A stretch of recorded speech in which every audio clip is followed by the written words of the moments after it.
Mungkin satu yang saya garis bawahi, saya pemilihnya Jokowi, Ibu. Saya seumur hidup tidak pernah pilih presiden, tidak pernah pilih partai. Satu-satu kalinya saya datang ke TPS, itu adalah tusuk untuk memilih Pak Jokowi. Dan saya dihujat kiri kanan. Betul, saya tidak tahu tahun depan saya masih mau pilih atau tidak, saya masih bingung ya. Bukan apa-apa Ibu, saya bicara begini karena saya senang lihat pembangunan yang dilakukan oleh Pak Jokowi. Tapi kalau saya boleh titip salam, bagaimanapun juga jalan dan bangunan itu tidak bisa mengganti nyawa dan darah yang sudah tumpah di sana.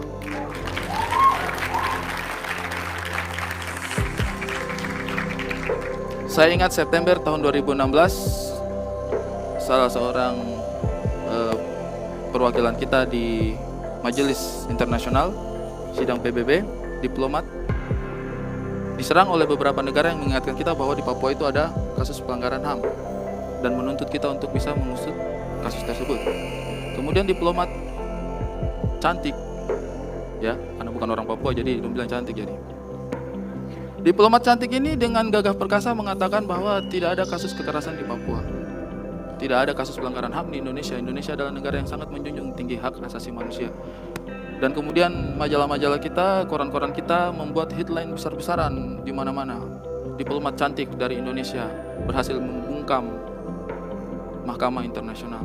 Tapi saya baca itu, jujur saja air matanya saya turun, jatuh, karena saya tahu itu adalah sebuah kebohongan. Saya tahu itu adalah sebuah kebohongan. Terus saya tuh bikin sebuah tulisan, netizen serang saya lagi, katanya terus kau mau apa di Mahkamah Internasional, kita harus mengakui bahwa masih ada pelanggaran HAM di negaranya kita. Kau mau ingin negaranya kita malu? Saya bilang saya tidak ingin negaranya saya malu, saya orang Indonesia. Saya bangga sebagai anak Indonesia, saya bangga dengan NKRI. Tapi satu hal yang harus kita ingat, bahwa itu adalah sebuah kebohongan. Apa yang dikatakan diplomat cantik kita itu adalah sebuah kebohongan.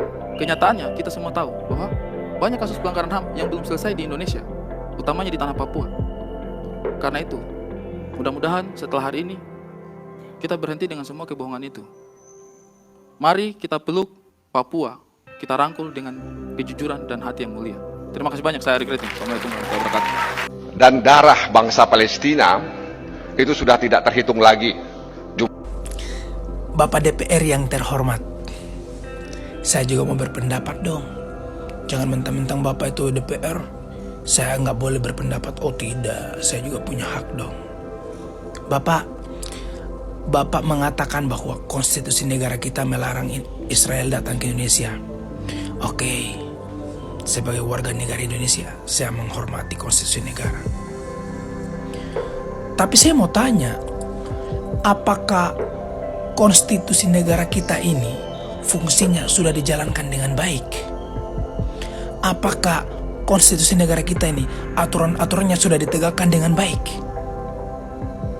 Jawab sendiri. Yang kedua, Bapak mengatakan berapa darah orang Palestina yang jatuh. Dengan itu Bapak bersikeras membelah warga Palestina. Kita tetap membelah untuk masalah kemanusiaan. Tapi yang saya mau tanya ini sama Bapak ini, Bapak tahu nggak berapa darah orang Papua yang jatuh? Bapak pernah nggak bicara soal itu? Kalau liburan jangan ke luar negeri, datang ke Papua, tanya orang Papua. Itu kan juga rakyatmu. Tanya, kalian itu ribut-ribut kenapa sih? Kasih tahu dong, cerita dong. Biar saya ke sana, kita cari solusi. Bapak ini wakil rakyat Indonesia, bukan wakil rakyat Palestina. Kami menggaji Bapak untuk membela kami, rakyat kecil. Jangan kau anggap darah orang Palestina lebih mahal daripada darah orang Indonesia. Ya, kita ini sama-sama manusia. Maka ada baiknya selesaikan dulu persoalan di negara kita. Dengan itu kita menyelesaikan atau membantu mensupport orang di luar negara kita. Ya, karena itu soal kemanusiaan. Bapak ini seolah-olah membela negara lain dan rakyatmu sendiri itu gak penting gitu. Saya tahu Bapak ini orang pintar loh yang dipilih rakyat. Gak mungkin orang kayak kami-kami ini di sana. Rakyat kecil, rakyat jelata. Smart sedikit kenapa? Berbicara konstitusi negara. Tapi lihat di sekelilingmu. Sudah gak kau jalankan dengan benar? Oke? Salam. Kita Indonesia. jangan sok-sokan peduli dengan persoalan kemanusiaan di negara lain. Lihat dulu bangsa kita. Lihat dulu negara kita. Atasi dulu persoalan kemanusiaan di negara kita. Baru kemudian afdol ketika kita menunjukkan kepedulian kita terhadap persoalan kemanusiaan di negara lain.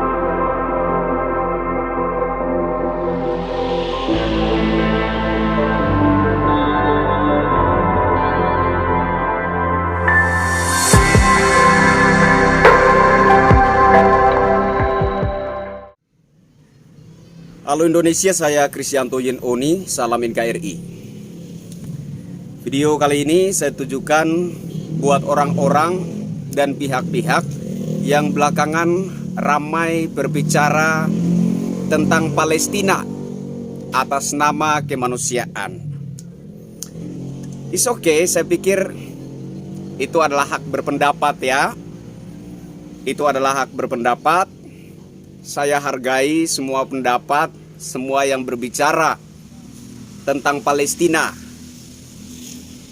terutama Haikal Hasan, dan ada beberapa pihak lagi yang begitu lantang berbicara atas nama kemanusiaan. Kalau Haikal Hasan atas nama konstitusi, ya, konstitusi negara kita yang tidak mendukung penjajahan berbentuk apapun.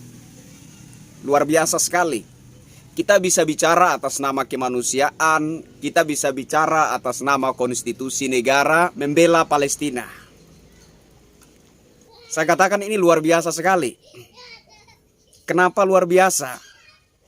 Ibarat kata semut di seberang lautan nampak begitu jelas di depan mata kita. Tetapi gajah di pelupuk mata, gajah yang begitu besar, yang ada di depan mata kita, bahkan di pelupuk mata kita, nggak kelihatan. Yang saya maksudkan adalah Papua. Kita bicara tentang kemanusiaan. Pernah nggak sih kita bicara atas nama kemanusiaan untuk membela saudara-saudara kita yang ada di Papua? Kita bicara tentang NKRI dengan begitu lantang, gagah. Seolah-olah kita benar-benar nasionalis, patriot, penjaga kedaulatan dan ideologi-ideologi bangsa kita. Tapi kita lupa bahwa ada persoalan kemanusiaan yang besar, bahkan sudah terjadi berpuluh-puluh tahun di tanah Papua.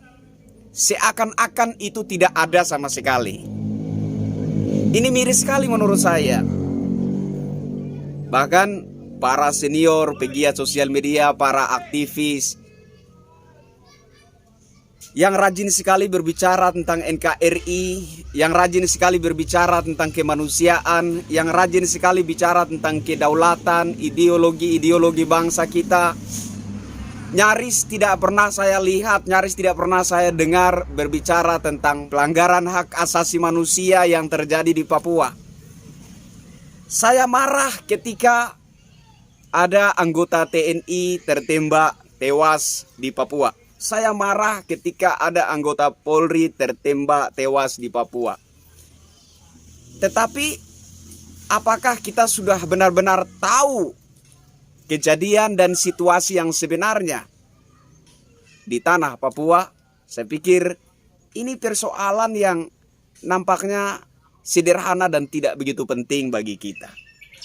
Tetapi anehnya, ketika ada konflik antara Israel dan Palestina, saya melihat ada sosok-sosok tertentu yang begitu vokal dan lantang, ada pihak-pihak tertentu yang begitu lantang menyerukan pembelaan terhadap Palestina atas nama kemanusiaan, atas nama konstitusi negara kita.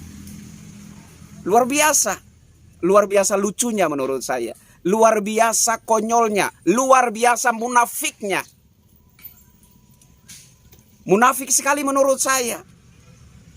Ketika semut yang di Palestina kelihatan begitu jelas, tetapi gajah yang ada di pelupuk mata kita, pelanggaran HAM yang terjadi di tanah Papua, yang menimpa saudara-saudara kita sendiri, warga masyarakat Papua, seakan-akan itu tidak pernah ada.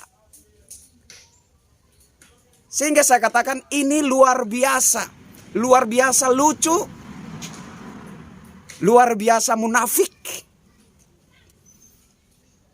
Saya juga ingin meminta kepada pemerintah, kepada Presiden Jokowi, kepada Bapak Kapolri, kepada Bapak Panglima TNI, dan semua elemen yang bertanggung jawab atas kedaulatan bangsa ini. Salam hormat dari saya. Saya minta tolong agar supaya fenomena pelanggaran hak asasi manusia yang terjadi di tanah Papua segera diselesaikan demi terwujudnya kesetaraan kehidupan dalam berbangsa. Saya pikir kesetaraan ini penting sekali. Kita menertawai Pak Anies Baswedan ketika beliau hadir di Papua, beliau berbicara tentang kesetaraan.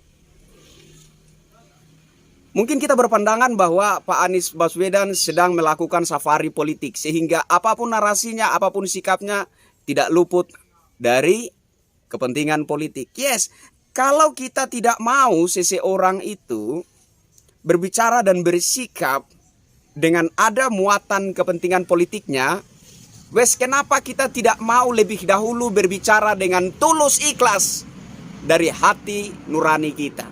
Kenapa? Bapak Presiden, Bapak Kapolri, Bapak Panglima TNI, dan seluruh elemen bangsa yang bertanggung jawab atas kedaulatan bangsa ini, saya minta tolong. Mungkin benar apa yang dikatakan oleh salah satu oknum OPM, bahwa sebenarnya Papua tidak membutuhkan operasi militer. Yang dibutuhkan oleh Papua adalah pendekatan yang lebih humanis, perundingan mungkin, negosiasi mungkin.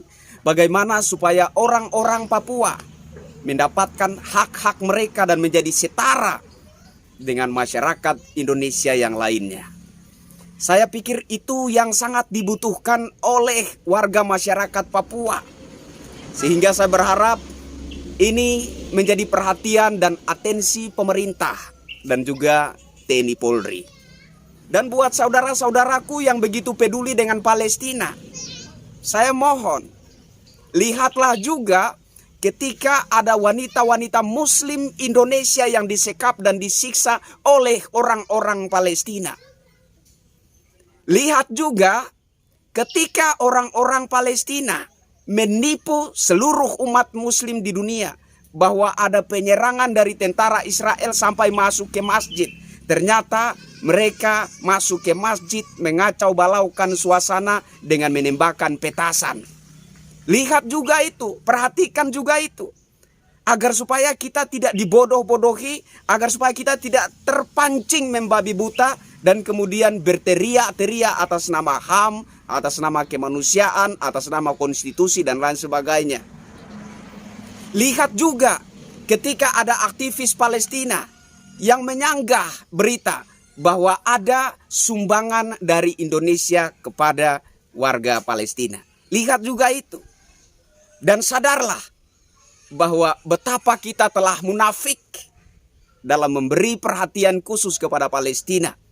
Apalagi sampai melupakan, menutup mata rapat-rapat terhadap saudara-saudara kita sendiri, warga masyarakat Papua, yang sebenar-benarnya lebih membutuhkan perhatian kita, lebih membutuhkan kepedulian kita atas nama kemanusiaan, atas nama konstitusi negara kita yang menjamin kesetaraan hidup segenap tumpah darah Indonesia.